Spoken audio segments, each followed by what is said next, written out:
Greetings, everyone, and welcome to another episode of FaB GaB, where we're starting out by ranking all the Beatles UK albums, and we're going to have other kinds of shows. We'll probably do the solo albums chronologically after we get done with the Beatles, and then there'll be other topics that we're going to discuss, not just, album rankings, as I always say.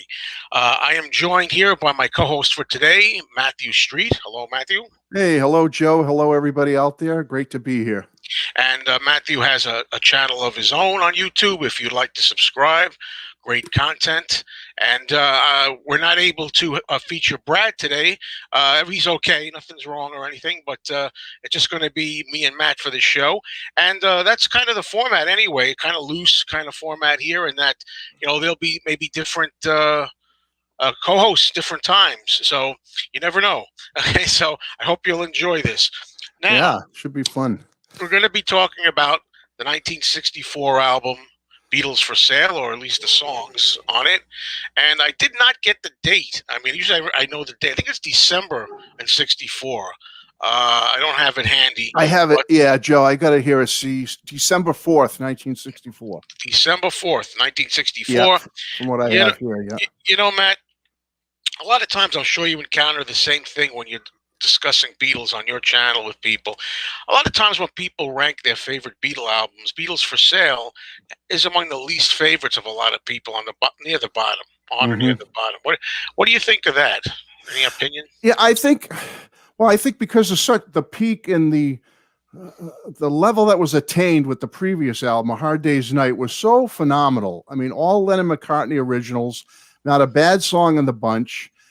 And then they went on this massive campaign of promoting the movie A Hard Day's Night, touring the world, a unreal tour of the United States, which lasted like a little over a month, but they crammed so many shows into that U.S. tour that I think by the end of that, and by the end of all the world tour previous to that, they were just plumb exhausted. They were just burned out from that first 8 or 9 months of Beatlemania coming into 1964 and taking over the United States. And I think all of a sudden they get off all that whirlwind and they're thrown into the studio and told, okay, we need an album by Christmas. Let's go. I'm being facetious, but I'm saying that's basically what they had in front of them. Get in the studio now. Very little break, very little vacation.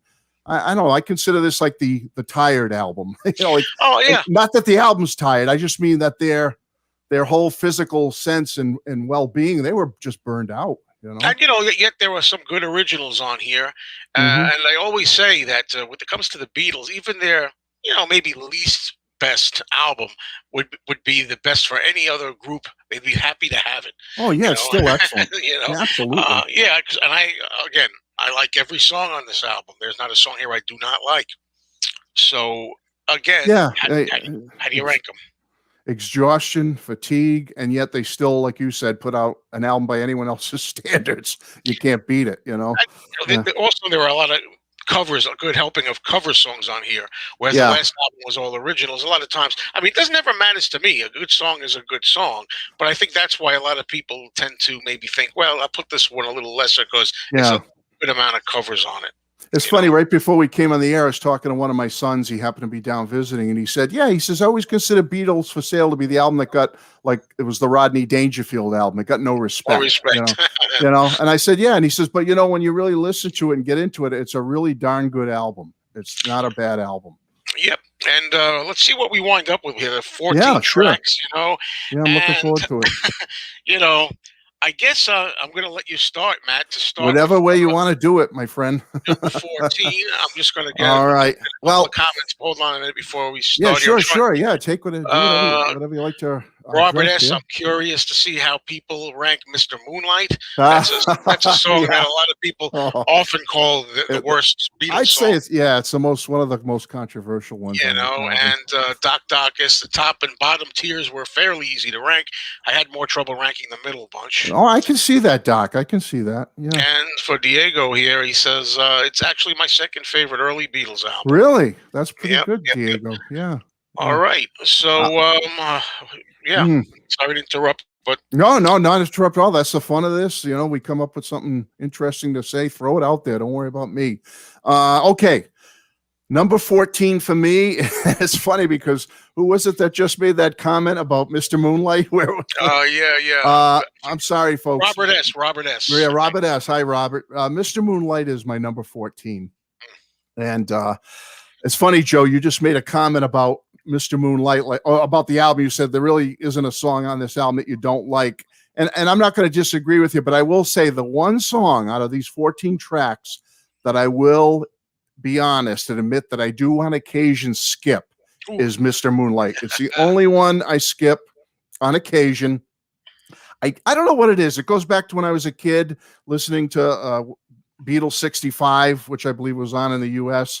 And it just was never one I cared for. And then later on, I always wished that organ solo in the middle could be like the guitar solo on the BBC version. I always like that BBC version when they're doing a guitar solo a little better. And I'm not going to sit here and slam the song, but I am going to say it's probably my least favorite on the album. It's got some interesting percussion on it with the bongos, and there's an African drum on it and stuff. The one positive thing I'll say on this song is I love John's opening vocal intro. Shouts it out. When he does that screaming Mr. Moon, I can't even try to do it. I'll blow out my vocal cords. But when he does that, that's spectacular. His vocal on that opening just knocks me out. And that's the one part that I really go, yeah, I really can get into that. As for the rest of it, folks, I'm sorry, but I just never cared for this one. It's my number 14. Okay, thank you for that, Matthew. We got a lot of Mr. Moonlights here in the really? Yeah, we have somebody with I Don't Want to Spoil the Party at number 14. Really? City I got at that number one a little 14. Yeah, a lot of different opinions, but a lot of Mr. Moonlights here. Yeah. Unsurprisingly, I suppose. I have to say, I agree with you about the BBC, how it might have been good with maybe more of a guitar or a little faster, maybe. A lot of people, they like, I've heard, the BBC version, or what about the Hamburg version also? Oh, that one, yeah, that's like a break-wind speed. That one, that just flies right along. I might be thinking of the Hamburg one. Actually, maybe that's the one. Yeah, Hamburg. They really rock it harder on that Hamburg. Yeah, that's the one I'm thinking should be fast. That's the one where I think. Yeah. Did they say "Here I Am on My Nose"? That's what it sounds like in the lyrics, or something like that. Yeah, they play around with the lyrics a little bit, which is pretty funny. Yeah. Yeah. Sorry. Well, now let me see what my number 14 is. Okay, I'm curious now. My number 14 is Mr. Moonlight. So far we're batting 1,000. Yeah, and I don't dislike it. I enjoy it. I just have a thing where just my thing usually when it comes to Beatles and usually so together. I don't usually tend to skip tracks. Even I don't know why. Nothing to say what you're doing. I just I let them go. And same thing you said. Scream at the beginning is intense. That John yell, and that sets the mood. And I like a little bit of a different sound once in a while for them. And that organ solo, I do like it. It'd be interesting to see what a guitar solo might have, a really good lead guitar solo might have sounded like. And I enjoy it. It's just that something has to be at the end, and I think that of all the material here, it's easily at the end. Okay, we have. Oliver here. People seem to be in agreement. Well, not Oliver. Oliver thinks I'll follow the sun. Oh, Oliver, I got that one a little higher, my friend. That's an interesting. And Robert didn't think that I would rank Mr. Moonlight that really low. Well, have you commented positively about it in the past? Maybe, I don't know. I mean, I've always said pretty much the same thing I did. I kind of, like it for John's intensity on there, singing on it. All right. Well. Let us now go to what do we have? 13. Number 13, Matt. All right, folks. This is where I have to say I love everything going forward. I really, really dig and never skip. And number 13 for me, and it's no slam at Ringo, but it's Honey Don't. Carl Perkins. I love Carl Perkins. I love rockabilly music, and this is certainly a classic Beatles rockabilly send-up here. I mean, they're really getting into it. I love George's guitar on it. I think was Carl not in the studio, Joe, when they recorded this one and the other I don't Perkins song? know. I think he I know he claimed to be I Matchbox. I don't Yeah, know about that. I thought I remember reading somewhere that they actually had Carl Perkins in the studio with them when they did his tracks, but that's pretty interesting little tidbit. But I've never skipped this one. It's perfect for Ringo. I really dig it. I know John sang it during the early years back in the BBC era, Yeah. but I think it fits Ringo. I think it's a great Ringo song, and I just had to put it somewhere, and I dig it. But number 13 for me, Honey Don't. Okay.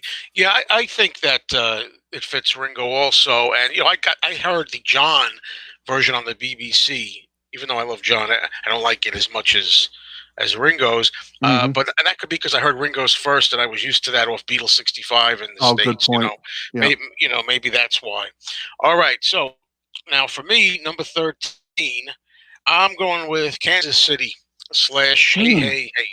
Yeah. Another good rocker, great rocking vocal from Paul. Yeah. Um, the one that I like, though, I actually prefer is Wilbur Harrison. I like his version of Kansas. Oh, It's yeah. a whole different type of sound and arrangement with Yeah, a it. whole different vibe to that one. Yeah. Yeah, it's more mellow and everything. And Mhm. yeah, again, don't dislike Kansas City. It's just a lesser favorite. I have, you have, and I have two covers in a row, cover songs, and yeah, that's what I'm going to pick. And I'm going to take a little moment here to put some up Karen Brajak, Yeah. Kansas City here. Hey, number 13 for Kansas City. Matching you. Okay, we Oh. got Neil here. Neil Ba-bam, matching you. Wow. Kansas City. And then Marcus Thompson gets a little bored with Kansas City. Mhm. Wow. Oh, and Diego Carlin says, "Oh, wow, I have Kansas City way higher." Oh, well, Yep. Diego, I have it a little bit higher, but not way And higher. Sam St. John, me too, Joe. Okay, well, Oh, all right. Sam matches you. Hey, Sam. All Oh, that's right. cool. So let's Cool. continue on with number 12. Moving to number 12. And again, I hate to put two by the same songwriter in a row, but I have Everybody's Trying to Be My Baby at number 12. Not again, I love it. And all for the same reasons as I put Honey Don't. It's a great rockabilly song. I love George's guitar on it. Another one I thought Carl Perkins might have been present in the studio when they recorded it. I can't confirm that, but I thought I read that. Lots of reverb on this one, which I don't mind. I love the US versions of like Beatles 65 and whatnot. I love that reverb sound, and this one definitely has some of that. It's just rockabilly at its finest. I love it. Great vocal by George. He always did it. He did it live a lot during the 65 tour. And no, I dig the song, but I had to put it somewhere. And unfortunately, I'm putting it at 12. Okay. And for me, number 12, I did Honey Don't. It's my turn Oh, for okay. Honey Don't to come All right. on. Yeah, I love Ringo singing it. It's a lot of fun. I especially like the Rock On George one time for me. Then later on saying Rock On George for Ringo one time. That's my favorite Yeah, I part love that's a great probably part. of this song. It's Absolutely. good. It's good old Ringo doing it. It's just that if I'm gonna rank it, it would probably be a little lower like that, giving me three covers in a row. And Yeah. you Yeah. also. So far Yeah, we're that's doing, right. We don't have any originals yet. don't have any of the original. Let's stop here. Doc Docus, Honey Donut number 12. No, he's matching you there. Yeah. Everybody's Trying to Be My Baby for Neil. Hey, okay. Neil matched me. Hey, Neil. Miss Moonlight made it to 12 for Diego there. Yeah. Yeah. I'm trying to get as many as I can right now. Sorry if I Oh, don't sure. get you No. all. No. Whatever you got to do. James number 12, Honey Don't. Yeah. Kansas A lot of City people are close. for Hudson. 8 days a week. Ah, George. Come on, George. Fatigue factor. And I'm glad George brought that up because, sometimes that figures in for me. I'm going to try not to let it figure in, but I'm sure it will at times. No, I agree with you, Joe. There is times, even for myself, even looking ahead at some of the albums coming, where fatigue factor does knock things down a little bit. But then sometimes there's a couple where a damn good song is a damn good Beatles song, and I've got to give it its due. And I've done that on a couple of occasions coming up too. Oh, this is interesting. Kathy Kirk puts number 12, What You're Doing, the Beatles original. Okay, Kathy. And Prague Hat. A little higher for me on that one. Words of Love for Prague Hat, the cover of Words of Love. Eddie, come on, the Buddy Holly. Meadow Queen loves Honey Don't. All right. This is a lot of fun so far. We haven't even really started hardly yet. Okay. Let's uh, let's Oh, go to man. number 11. Ed. What do you got for Okay, 11? I don't know. Ed's got me shaken up there with that Buddy Holly one. I won't give any more. You're I a won't Buddy give any Holly more man. hints about that one. I love All Buddy right. Holly too. Okay, so what are we up to, Joe? 11? Number 11. All right, this is where I fall into Kansas City. Hey, hey, hey, hey. Just like you said, great Paul vocal. He screams it out. I think I gotta imagine they picked up this one by doing those early shows with Little Richard back in the day when they, 62, 63, whatever it was. And because it's pretty much close to Little Richard's arrangement, I believe. But they do a great job on it. I got to say, it's right up there with Little Richard's version. And they did it on, I remember being a little kid and seeing Shindig on ABC. I don't think I saw it in the original run in 65, but like years later, I saw that show. And I always loved that show when they did I'm a Loser and Boys and then did Kansas City. I've always liked the way they looked in that broadcast. They looked cool. They sounded cool. Paul belted this one out, and it's definitely a song I love, but I had to put it somewhere. So Kansas City goes to 11. I'm glad you mentioned that Shindig appearance. I love watching them do Kansas City on there. I love it. And I'm a Loser, of course, the novelty of John wearing a microphone at the time. And then he had also the harmonica. Yeah. Did I say harmonica? Harmonica. Oh, you said microphone. Yeah, but he's doing the microphone and he's got the harmonica.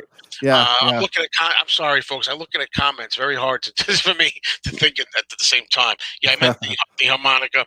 Yeah, and also he does that. Of course, you get to see it on the Paris show. He also does that, I believe, in '65. He's doing I'm a Loser on there. Yeah. But all right. So, okay, number 11. All right, what's your 11? Which one? I think it was. Let me just go up a little bit to see somebody who had said it because I wanted to mention her. Who we got here? Kathy Kirk had this at number 12. I put it my first Beatles song to make an appearance. What You're Doing at number 11. First original work here. It even beats some covers out for me. Well, and beats them to be lower. Yeah. Down. What You're Doing. Least of the originals here to me. Again. Enjoy it, fully enjoy it. Don't skip it or anything like that. But to me, I think it's one of the least of all Beatles songs as far as it's. I hate and never can use the word filler when we're talking about Beatles. There's no filler really. No, there really very isn't. Rarely. Well, Revolution 9, Wild Honey Pot. Yeah, all right. But What You're Doing is like a filler track, a good filler track. But I don't know. That's how I feel when I hear it. It just quickly knocked off. And I think there's even an outtake or something where supposedly, I think George Martin or someone says, Paul, what are you calling this this song? And he says, shit. Shit, take Oh, so, I mean, it's not. I mean, we're Beatle fans here. But, I mean, it's so below some of the other things they did, in my opinion. I know I'm coming down hard on it. I do like it. But just goes to show you I can criticize sometimes. So What You're Doing for me at number 11. Now we got some other ones here. Yeah, what do people think of that? They like that? Well, Honey Don't, better BBC version. Yeah. Rock and Roll Music for Sam at number 11. What You're Doing, I like it, but I think that's What You're Doing is better. Love What You're Doing. Not bad for a throwaway track. No, not bad at all for a throwaway track. Wait a minute. No. Rock and Roll Music. That's not what I was saying. Wait a minute. But the comments scroll so fast that yeah. You go to like highlight one, and then another one's in its place. But this is what James. No, Joe, it's my number one. Wow. That speaks highly for that. If he really loves that song that much, wow. Sam St. John's got it at number 2. Let me see what do we have. What You're Doing? Another number 1. Whoa, another number 1. Because Beatles 65, U.S. equivalent to Beatles for Sale, had the song I'll Be Back. I always felt like something is missing when I listen to Beatles for Sale. Yeah, that happens a lot. Album. That happens a lot. All right. DJ Thunder, how good it is to hear from you. Rock and Roll Music at number 11. All right. So, interesting. We are now into the top 10. We are in the top 10 already. Okay. All right. Ooh, boy. And Matt, we're going to start bringing up the rear of the top 10. Okay. Well, I love John's vocal on this. One of the fast-paced early rockers. I really, really love it. And I'll even say I may like it just a little better than Chuck Berry's. Wow. Rock and roll music is my number 10. Okay. Wow. I think the part when on the piano there, isn't that like George Martin, Paul, and John all together on I the think all piano? together, yeah. Yeah, which is pretty cool when I read that. I think it's just a great song. It's one of those covers that I think the Beatles bested the original a little bit in this case. And great song. I love Chuck's version, but Beatles version, it wins out for me. I love it. Number 10. Okay. Now number 10. Let's see. Oh, can I mention one more thing about that? Sure. I'd like to hear your story again about the other version of rock and roll music. I haven't forgotten about it. This time. Oh, okay. All right. I'll wait then. I'll wait for that surprise. That's a good surprise. Yeah, I love that story. Love that story. When I get to it, but I won't be getting to it for a while, so you're gonna have to wait. But number 10, I went with "Everybody's Trying to Be My Baby," which you already picked a little lower, a little bit. I enjoy that a lot on the record, and I love I don't know what you call it, slight echo on the version where you hear his voice like reverberate. Everybody's trying. That reverb. Yeah, they add a little reverb to it. I like that, actually. I do. I think it's a good rocking version. I always tend to say I wish George would have rocked out a little more on the albums. Yeah. You know, he does rock roll over Beethoven on With the Beatles, and he's great on that. And I love the way he does this. Everybody's Trying to Be My Baby. If somebody's out there hasn't seen this, go watch the Carl Perkins and Friends special from 1985, where George is like has the time of his life. It's one of George Harrison's greatest moments ever, where he's loving playing with Carl Perkins, and he does "Everybody's Trying to Be My Baby." That gives you tingles down the spine. It's so good. What a wonderful version. You're right. So yeah.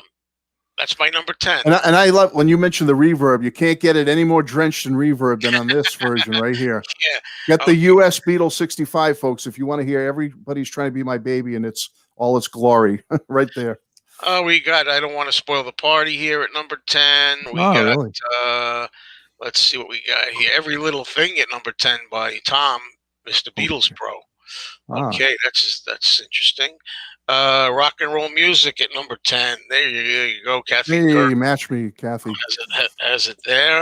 And I'm going down a little bit here, just reading a few tracks. We got Babies in Black. Babies in Black. Interesting, Neil. For Neil. Okay. So we'll take a pause from that and go back to this. All right. Now, we're up to number 9, aren't we? We're up to 9. Oh boy. Okay. I may get a couple of slaps from some of the folks out there. Maybe even yourself, my partner. Oh, I don't know. Where you a little closer. I guess I shouldn't feel guilty about it because I put it here, but I'm wondering what people are going to think. I have number 9, I'm a Loser. Now, this is John. Take that. I like the song. I really do. I mean, to me, it's John doing Bob Dylan before You Got Your Hide Your Love Away, which is really John doing Bob Dylan. This is really like the first time in my mind that John really is doing a Dylan. And it's definitely a deeper, moodier, darker song than some of the things he's done in the past. I know John liked this song. It's a great song, folks. Joe spoke about it earlier about being on Shindig and having the harmonica in front of him and singing, playing the guitar. And the microphone. Yeah, cool stuff. I love this song, folks. I really do. But there's just 8 other songs that really hit me hard emotionally that I really loved a little more. So I'm a Loser. I'm sorry, everybody. Number 9. And Tim Allen had I'm a Loser at number 12. Why you? You know, okay, that's pretty good. We'll get some comments here. I'm sure we'll go to more in a bit. I'm just going to put Robert S. number 3. Oh, he had quite a bit higher than I did. Okay, let's see now. Rock and Roll Music, Jazzy Jimmy at number 9. Rock and Roll Music. Okay. All right. So let us now see what I had for number 9. Oh, now you're going to give me a slap right back. All right. Oh, you think so? Oh, no. I know what this is then. I think you might do that. There's only one song you could put here that would make me go like this. Oh, no, like this. Let me tell you something. You know what I'm going to be as I build it up. I'm going to say I, I love this song. yeah. I love this version, and I am a Buddy Holly fan. uh, I do think this version actually beats the Buddy Holly version, even though yeah. you know, it is "Words of Love." Okay. All right. Yeah, Duck, Dump Duck. some water on you. "Words of Love" at number 9. John and Paul's voices, they blend beautifully together. It's gorgeous the way they sing. Oh, I love the harmonies on the way they sing. I just always have adored that track, and I grew up with it. I think Beatles 6. Beatles 6. I think. Yeah. I don't know One what of my it's. favorites. Oh, we got them all lined up there. Well, I just got the 2 American ones here because these, I'm sure, like you, they're close to my heart. Good I idea. love Beatles for Sale, but these are the 2 that really mean the most to me with this material, anyway. Yeah. So what can I say? It's beautiful. It's a really beautiful recording. I think it gets overlooked a little too much, Right. but I wound up. It fell at number 9 here for me as I was doing it, and we have way higher for me, Matthew. Oh, okay, Matthew, cool. Okay, number 8. I'm a Loser. Okay, that's close He's to going 9. down to 8 Tom, now. hey, Tom. Let's see where we at here.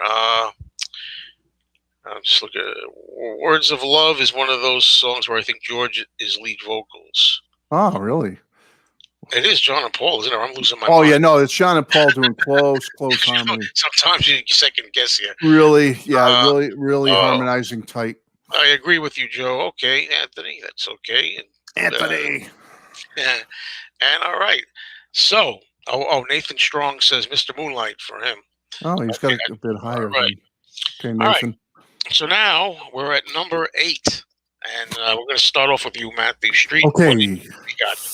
A song I truly love, and we were just speaking about those close John and Paul harmonies, and this song has it.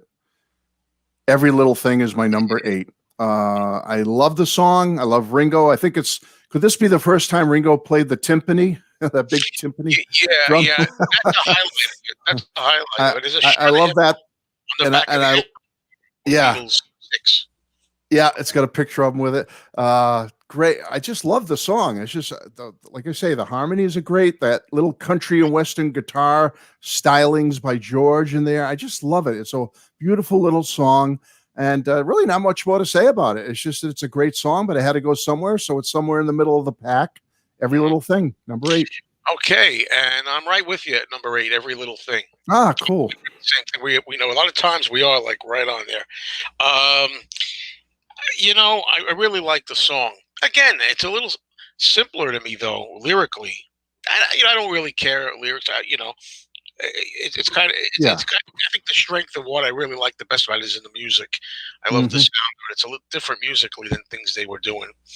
And you said pretty much everything I need to say, which is one of the advantages of going second or third. Well, unless you have a point you want to bring up that you think you want to think it up first, that you're the first one to come up with it, somebody takes it. But yeah, Every Little Thing, kind of in the middle of the road for me. I love the music even more than the words, but let's see what we get here. Kathy, Everybody's Trying to Be My Baby. Tom, Mr. Beatles Pro, Kansas City, number 8. What You're Doing, love Ringo's drumming, That's Me Solo. That's me solo. That's Me Solo. Good point, Jimmy. Words of Love. Oh, it's all the way at number 5, talking about Words of Love. All the way up to number 5. I should say. All right. Yeah. Every Little Thing is a pleasant little song, and like you were just saying, middle of the pack in this album, but middle of the pack in this album is like stellar on anyone else's album. So, that's right. That's right. All right. So what are we up to now? We're up to number 7. Wow. 7. Okay, again, I just mentioned country western in the last song, and this song certainly has it. It's, to me, the most country western romp on the album, and that's I Don't Want to Spoil the Party. I gave it number 7. I love the song. It's like Every Little Thing. It's on Beatles 6, and I grew up on Beatles 6 as a little kid and love that album, and the solo is neat by George. I almost like to call it like early country rock. It's got a country rock flavor to it. And again, that close John and Paul harmonizing is right there. It's a fabulous fabulous album. I like the lyrics to it about being at the party, and I love that whole vibe that he's putting forth with the story. A little more depth in the lyrics on this one, Yep, but yeah, yep. it's my number 7. Well said. Well said. I'll be echoing that when I get to it, but I'm not there quite yet. Ooh, you go Uh, higher. for number 7, I went with Rock and Roll Music, Okay, Chuck Berry cover. a little higher Um, than I had it. Yeah. yep. I love Chuck Berry. I respect Chuck Berry. He wrote so many good rockers, early rockers. I think the Beatles version bests the Chuck Berry version, in my opinion, and your Right. opinion too. Yeah. Yeah. Um, you know, again, John belts it out. He's so really into it. His soul, which he really feels that he loves that. You really believe he loves that rock and roll music as passionately as he says. Um, of course, you alluded to my Beach Boys Oh comment. yeah, I love that comment. Now, as much as I love the Beatles version and I like the Chuck Berry version, I despise the non-rock and roll version by the Beach Boys. It's kind of like, just let me hear some of that rock and roll, my rock and roll, any old. Are you serious? It's just my opinion. I know people are going to want to cut me for that, but the thing is, no, I just cannot believe how unrock and roll the Beach Boys version of that Okay. of rock and roll music is. Yeah, All right. absolutely. So anyway, number 7 for me, and we're going to see what we got here. We got Matthew, Kansas City. Oh, a little Richard impression. Oh yeah, well he idolized Richard. Honey, Don't. Jordan has Every Little Thing at number 4. Oh, high, pretty high. The Beatles Pro has Honey Don't number 7. Wow, quite significantly higher. Anthony says, Matt, rock and roll music number 1 for him. Woohoo! Okay. Oliver says, I agree, Joe. Better than Summer of Love, though. And DJ Thunder, I agree. The Beach Boys version is terrible. And Neil says, Beach Boys version is horrible. Yeah. Oh, here we go. Hudson says, I love the Beach Boys, but their version is, I thought it is shite. Well, I got to agree with Hudson. I dig the Beach Boys. They are one of my favorite bands of all time, but I never go to that version of rock and roll music ever. Okay. Well, this is fun. This is a blast. All right. So now we're up to number 6, and you start us off, Matthew. All right. Okay. Again, something about this album, a lot of cool John and Paul duets or, harmonizing together, singing together. And this is a fab one for me. I've always loved this song. It's Babies in Black, number 6. I dig Babies in Black. I love the 3/4 time on it, the waltz type beat to it. It was a live staple for them in their last couple of tours in the US, 65 and 66. They played it.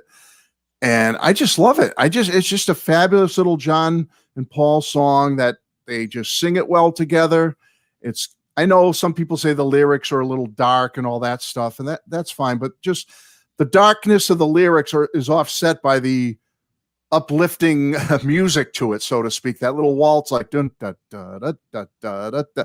I just love it. I just think it just goes well together. The lyrics with the music, and yeah, Babies in Black. I love it. It's in my top 6, number 6. Okay, very good. Again, I don't have to say a word. This is one of the things I was concerned about Matt and I doing the show. Now I told you, tell me to shut up if I'm. No, we're alike. We're alike too much. I don't have to say anything. Because number 6 is Babies in Black. Ah, cool. That's the third one we've matched. Everything you said. Love the singing. Love the waltzy feeling to it. Love the guitar solo in it. It's a mature subject matter. The darkness of it is what I think is interesting and exceptional about it. Kind of different for them at this point in their career. Talking about a widow, really, that refuses to let go of the fact that her husband is gone, Right. That's, when you think about it, it's more than just a pop song like the stuff they were usually doing. I really love Babies in Black. It's at number 6 for me. So more comments as I go up. I'm glad you mentioned the guitar solo too, because it's such a simple solo, but just fits so well. Yeah. Yep. Good guitar solo. I'll Follow the Sun for James. I'm a Loser for Lengo McHarrison. Okay. Hey, Lengo. We got Everybody's Trying to Be My Baby for Matthew Turnage. Best Perkins cover. George knocks it out of the park. I can't disagree with that. There we go. We got Every Little Thing. Babies in Black at number 6. Hey, Tom, we match. Me and Tom been matched, and Joe matched on that. Jazzy Jimmy V. Words of Love. Great Buddy Holly tune. I love the Beatles version. Absolutely, okay. Jimmy. And George says Babies in Black for me also at number 6. All right, so now that means George, yeah. You know what it means. We're up to the top 5. We are in the top 5 already. Wow. This is the top 5. Oh boy, this is where it started to get crunchy for me. It started to get tough because I could flip a lot of these top 5 around quite a bit, but I finally just settled on it, and that was it. All right, now some people had this one much lower, and some people said it should be higher. I guess I kind of have it on the top half of the middle, and that's What You're Doing. I have it my number 5. Karen, sorry, she switched. Karen agreed with you wherever her comment went. There it is. Okay, yeah. Number 5. Hey, we got a match. Yeah, I love the opening drums. I love that drum beat. It kind of, in some subtle way, reminds me of the Tomorrow Never Knows drum beat of a couple of years later. I don't know. Listen for that. If anyone else agree with me, I don't know. There's something about the What You're Doing drum beat. Maybe it's a little bit different, the syncopation of it, but it's kind of reminds me of what was to follow with Tomorrow Never Knows. Just me. Let me interject something I forgot. Not that yeah, really go for it. But there's a mistake in there too that I forgot about. When they say the wrong verse or something like or something like that at one of them. Yeah, there's a switch. Yeah, I'm not sure at what point. I can't remember that now. My brain, but yeah. No, good point. Yeah, but that drum beat knocks me out. I've always loved the melody of What You're Doing, and like I said, not to throw it out in everyone's face again, but this album meant a lot to me, folks, growing up. Well, both of these did with this material, but this album, the way it was configured and put together and sequenced, all the songs on it really struck me very strongly when I was young. And for some reason, What You're Doing is just one of those songs that, with the drum beat, with the melody, Paul's great vocals, it just always appealed to me as a kid. I don't know what it is about it, but I've always loved that song. And I couldn't put it up as high as the top 3, but I had to get it up there somewhere, so I put it at number 5. Okay. All right. So just looking at a lot of different, I've been flashing on a lot of different comments here. Beatles 65. Robin says one of their best. I agree. Robin. Every Little Thing at number 5. Okay. Oh, cool. Who's that? Jimmy, Jazzy Jimmy. See, some people have mentioned your promo. Which your promo, I joked around. His promos, the promos for these shows are better than the show. Well, I know it, but you got to see the promos. A couple of people in the promo commented and commented they like the promo, but it puts pressure on me now because I'm like, oh shoot, I got to come up with something every promo. But don't count on that, folks, because as I told some people who I wrote back to in the comments, it's a combination of COVID fatigue and pent-up energy I need to get out at once in a while. Normally, my personality is not that outrageous. But every once, great, let it out once in a while. That's what I'm saying. Every once in a while, it's like the pressure cooker rises and the steam has to come off, and it came out as that promo. So I'm glad you liked it. All right, and Hudson agrees with you on Beatles 6. Oh, cool, Hudson. Great. Okay. One more thing here before I move on. Jordan, I agree. Matthew Street, I love What You're Doing. Hey, Jordan. Yeah, number 5 for me. That was we kind of like varied on that, you and I, that one. And yeah. Also another one soon. But for me, number 5, that's where I Don't Want to Spoil the Party landed. I put it, bring in we're close. Yeah, we're close. We're close. Yeah, the dual vocals together, singing together. I love the middle 8, the part with oh tonight she's made me sad. I still love her, etc., etc. Love that part. And again, it's a topic that seems a little bit more of having angst or a problem. It's not so much just I love you, and all this kind of stuff. It's a little more involved, of a story. I had a drink or two and all this. Yeah. You're right. So I Don't Want to Spoil the Party, number 5. What Good. You're Doing, Day Tripper says, was the perfect song to start side two. You're talking about on Beatles. Oh yeah, that Yeah, the that's drum what beat I mean. comes in. I'll defend those U.S. albums all day, whether they are intended or not. They should have put that start. But then again, they started a pretty good side two on Beatles for Sale as well. So, I mean, Yeah. let's see. Words of Love, Marcus, number 5. In Matt's promo, he looks a bit like Michael Moore. I don't know. Oh, Words of Love for James Latteroot at number 5. Okay. So now we're up to number 4. Let's get number to the top 4. 4. Oh boy, getting to the nitty gritty here. Okay. I really questioned if I should have had this one just a hair higher, but I settled on number 4 for it. I'll Follow the Sun as my number 4. I'll just say it. A beautiful early Paul ballad. I think we can all agree on that. It's just one of those songs that whenever it comes on and I'm kicked back listening to the album, it's just so pleasant. It's just soothing. It relaxes me. It makes me just feel good. And you got that, again, we go back to this about George's solos on this album. Some of them are very simple, but they're so fitting and they're so elegant. And this is one of them. The solo on I'll Follow the Sun is just like simple perfection in my mind. It just fits. You got Ringo, a little light bongos on the track. It's just beautiful song, an early song. Didn't Joe? I think Paul wrote this one like way back. Like, wasn't this one of his?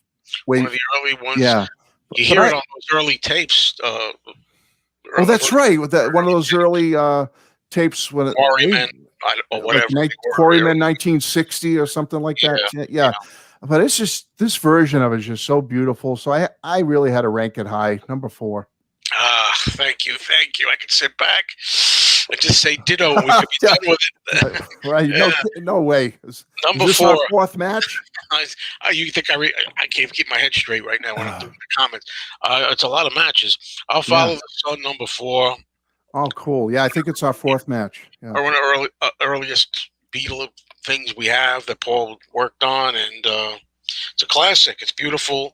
The guitar solo is so simple yet effective. It's just beautiful. I love it.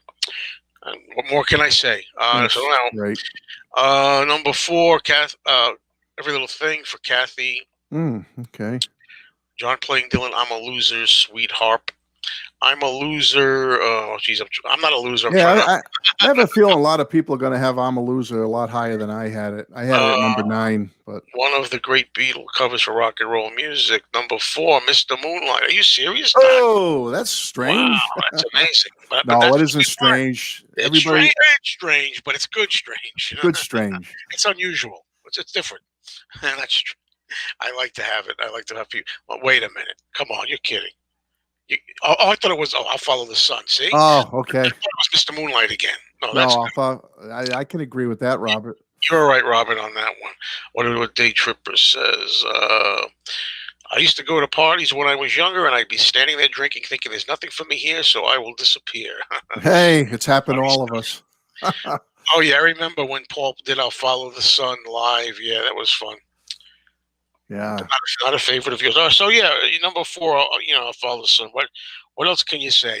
It's just beautiful. Now, looking at what we have left, we're going to agree on 2. Well, 2 of these we're going to have the same song, but where are they going to be placed? I'm wondering. Right. And one of them is the one that we're very different on. So, yeah. Number 3, without further ado, Matt. Oh, it's a very, very strong track. In many regards, I think it's underrated. I think it's one of the great Beatle tracks of all time. I love the way it kicks off. It goes right into the lyrics. It just right into the words. And that's No Reply, my number 3. It's just another one of those songs on this album where they're getting deeper with the lyrics. And this is one of them. Right? I mean, you got to say there's a full story here. When you're listening to the lyrics of this song, the music is spot on. And there's nothing more I can say about it. This is one of the best early Beatle tracks of all time. And that's why I put it number 3, No Reply. Ditto. No way. Number 3. No reply. 5 matches. I knew before we did this show we were going to match on a lot, so we're going to have to get people on here that are going to be real. We should get Doc doing some weird choices here on the show. No reply. Great intro, and again, something is funny that you pick up on things as you do these. Like you said, some deeper lyrics, a little bit more challenging lyrics on this album. Yeah. And when people tend to put, and I sometimes do, Beatles for Sale a little lower, this is one of the advantages of it that maybe we didn't even think of right out. That actually a few songs here, they're challenging themselves a little more with the lyrics, stuff like No Reply and I Don't Want to Spoil the Party and Babies in Black, Yeah. and one other one that I'll mention eventually too that I think is kind of involved. Yeah. So what do we got here, Neil? Number 3. 8 days a week, every little thing at number 3. I'm a loser at number 3. Another 8 days a week at number 3. Well, Tom. Anthony thinks he knows what our number 1 song is going to be. He thinks we're going to match? Maybe not. You don't Kathy know. Kirk agrees with the number 3 there. Geez, dear meathead. Hey. DJ Thunder's got here, there, and everywhere at number 3. Why not? All right. Let your freak flag fly. So there we go. So now we are up to number 2. Number 2. All right. Now this is going to be. These are both going to be interesting for me because there's one here, and I've lost track because I'm not paying close attention because I'm monitoring which one he hasn't said yet on here. That's going to be. We'll find out. Okay. This was tough. 1 and 2, I went back and forth on because one of them is like the fatigue pick, I guess you could say, based on what other. I don't think of this as a fatigue pick, but some people might. And then the other one is just kind of an obscure one that I just really love to death. But I went back and forth, and I had to give props to the one at number 1 because of what it is and what it means to me, even though it's got a little fatigue to it. Number 2 for me is Buddy Holly's Words of Love. Woohoo! Bravo. I put it at number 2. I love George's solo on this. I love I keep going back to this on this album, that close John and Paul harmonizing. The harmony duet is just fabulous on this song. It's just one of my favorite Beatle covers of all time. And they don't have too many more albums coming up where they're doing non-Beatle songs. This one, and maybe there's one on Help or something, and then the kind of covers kind of disappear. But the fabulous blended voices on this track. It's a Buddy Holly song, and anyone who watches my channel knows that Buddy Holly is in my top 5 favorite artists of all time. And I love the Beatles version, and I think Joe mentioned this, that you like it, dare you say it, a little more than the Buddy version, right? I thought you said. Yes, you do. And I have to agree. I love Buddy Holly. I love his version, but I think the Beatles really bested it. I think they really hit a home run with this cover. So, yep, number 2 for me, folks, Words of Love. Oh, and Meadow Queen says, you guys talking about this LP makes me realize just how much I love Beatles for Sale, Beatles 6, and Beatles 65. You can't lose with all 3 of those. Yeah, and I got to tell you, I always respect anytime. I mean, when somebody thinks outside the box or feels differently about something, like that. Words of Love at number 2 is amazing. It's great. I think it's terrific. And, I picked the song Money when I did with the Beatles. Yeah. I just gave it away, but I shouldn't say that. But yeah, I really like that version. All right. Number 2. Now, for my number 2 and number 1, it could have went either way. If I was going to be putting this song at number 1, I would have put it at number 1 just to challenge things a little bit and shake the boat a little bit. But instead, I wound up putting it right now, today, this week, where I think I put it. And that's I'm a Loser, the John Lennon song. That's the one that we also disagreed on. I had it at number 9. I love the song, but I had it quite a bit lower. Yeah. What can I say? The Dylan influence. He's really getting into Dylan. I think that's the first time you get a Dylan-esque type of song from John. He's kind of like influenced by Bob. The harmonica is great, and of course, for me, one of John's earliest, although he did them before this, most personal, revealing songs, putting himself down, self-deprecating a little bit 2, maybe. You Mm-hmm. know, saying that even though he acts like a clown half the time, really he's wearing a frown underneath all that.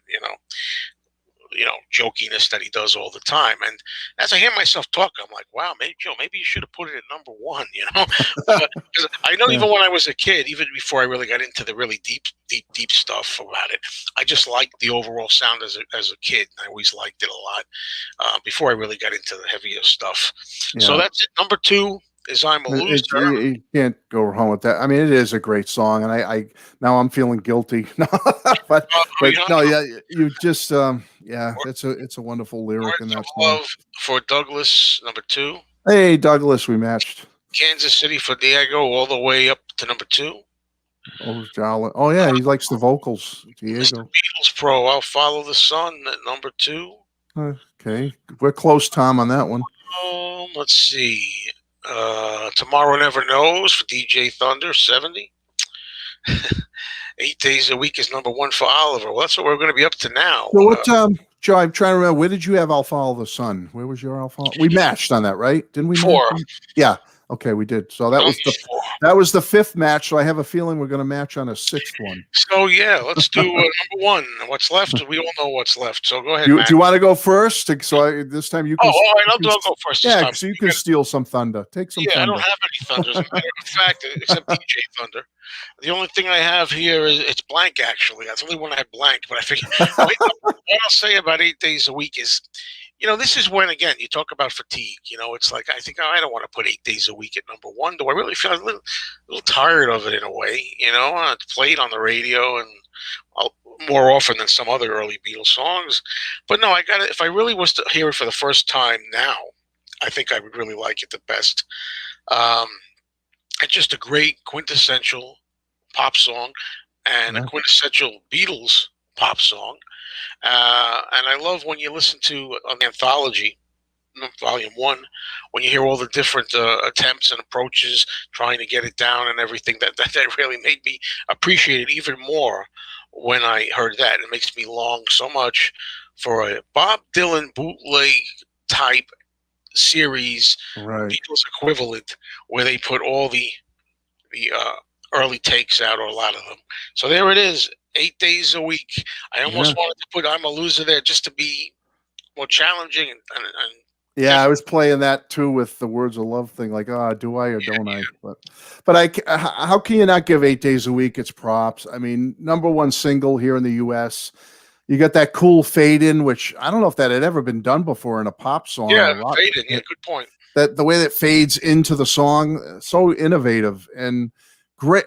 I think it should have been the album opener here on Beatles for Sale. Just my opinion. I think it should have, with that fade in bursting out. I think it could have been the opener. And I like what you said. It's a Beatles standard. It's become a standard Beatles song. Everyone knows it, and everyone loves. If you've ever seen a tribute band in concert, or if you've ever been at a place where they're playing the Beatles version with a large group of people, everybody, young and old, loves that "I love you" part. When it gets to that part with a tribute band doing it or someone else, everyone chimes in on that part. I don't know if anyone else has noticed that, but I notice it. People they love that part. It's like a sing-along. Everyone's singing along to that part. And I just, like you said, for all the reasons you said, it's just, there's the fatigue factor, but you got to give it its due. And I couldn't let the fatigue factor or the fact that it's been played so much sway me from giving it what it deserves. And that's the number 1 spot on this album. Okay, so well said. Let me go to some comments here. We're trying to get a lot of them. Oliver, 8 Days a Week, best early Beatles song. Can't argue with that. Let's see. Was this the inspiration for Tears of a Clown? I don't know. But now that you mention it. Could be. Tom's Vinyl Shack says 8 Days a Week. No other song could be there. Karen concurs. 8 Days a Week. Let's see what we got. David Jackson, 8 Days a Week. Clear Coat, 2008 Days a Week. Clear Coat, yeah. Words of Love, 5. Okay, Lengo. Hey, Lengo. I knew it. I knew how Matt's number 1 song.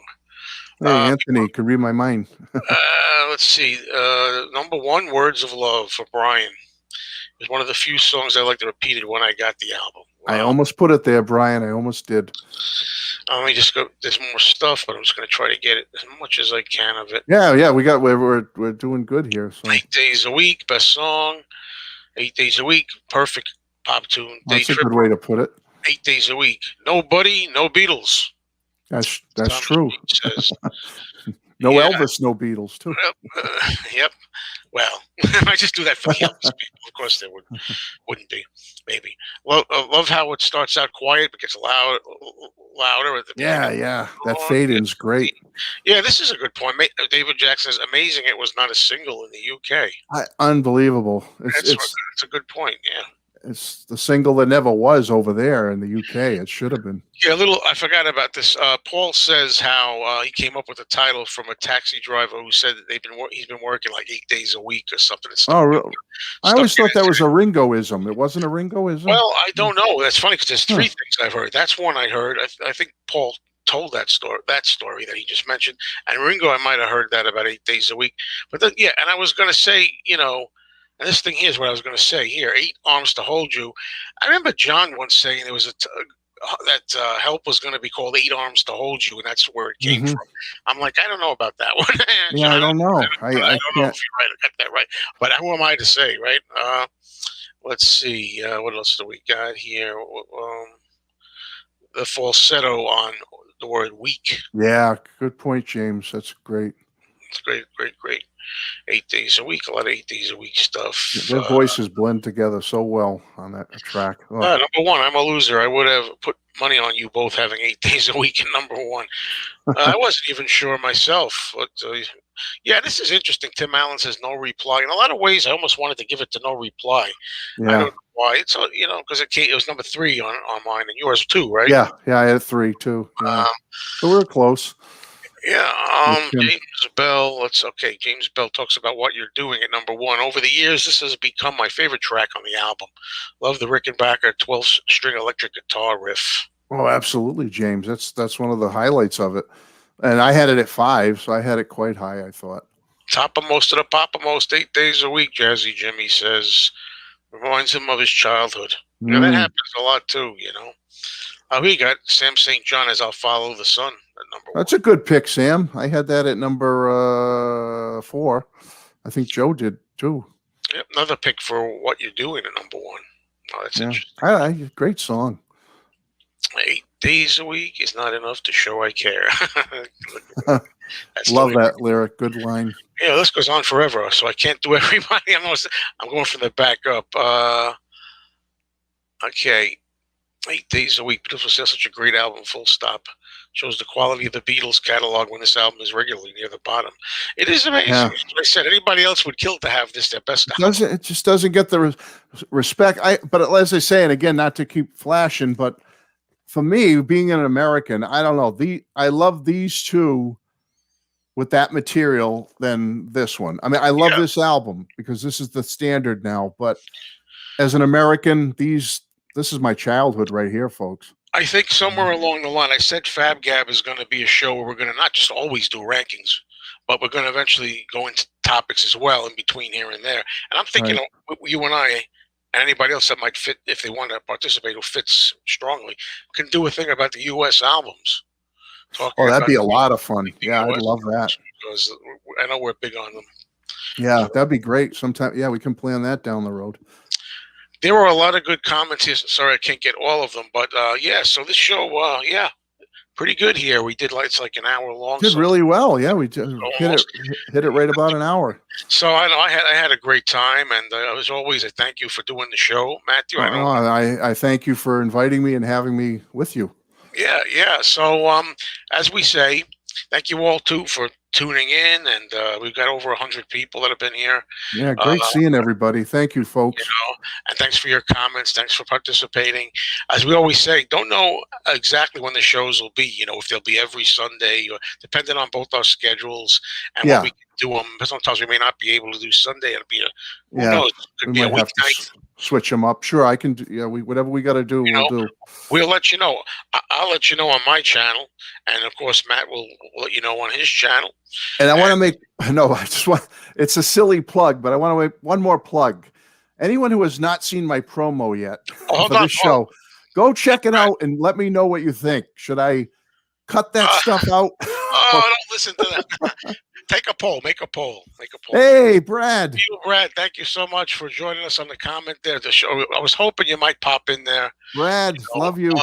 Listen, Brad, while we have you here, can you tell us possibly what your number 14 song would be and what your number 1 song would be before we go? I'd love to know what Brad thinks. Let's see. Okay, thank you very much, Robin, for being here. Meadow Queen, thank you so much. I'm glad you enjoyed it. Please come again, everybody. Thank you, James. Thank you, Marcus. Let's see. Well, maybe Brad will join us here. Yeah, I'd love to know what Brad's 1 and 14 were. That would be cool. Maybe he's got to look. Maybe he didn't plan it. I don't know. I don't want to put you on the spot too much. Okay, well, hold on. No problem.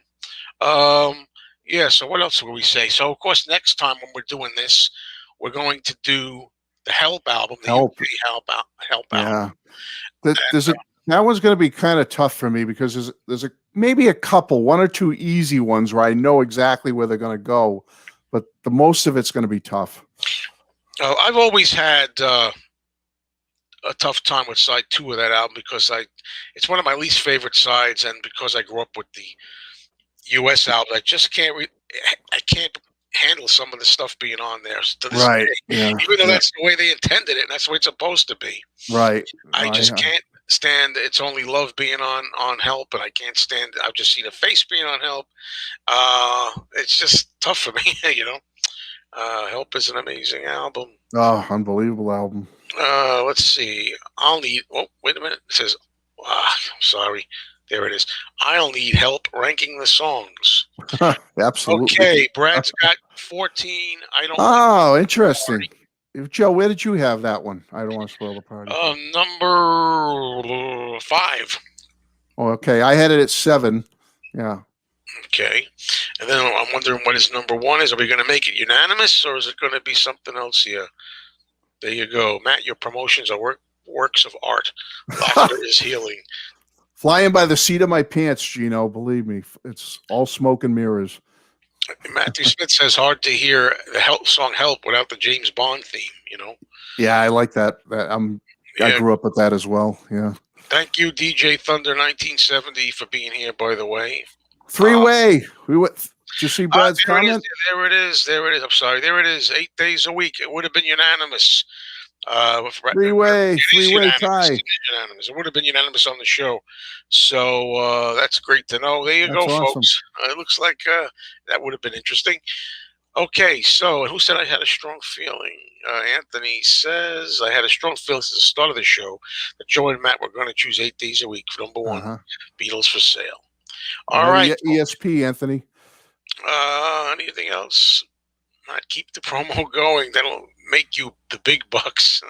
Yeah, right. Okay. All right. So everybody, that's it. Had a good time. You know, wish I didn't have to go, but we have to go. Sorry, but it's time to go. Everybody, join us next time. We'll let you know whether that's going to be a week from now, 2 weeks from now, 6 we'll days figure from that now. out. Don't know. Okay. So thank you, everybody. We're going to sign off now. This is Joe Mayo and Matt Street. Bye, everybody. Love you. Listen to the Beatles 8 days a week. How's that for a corny ending for you?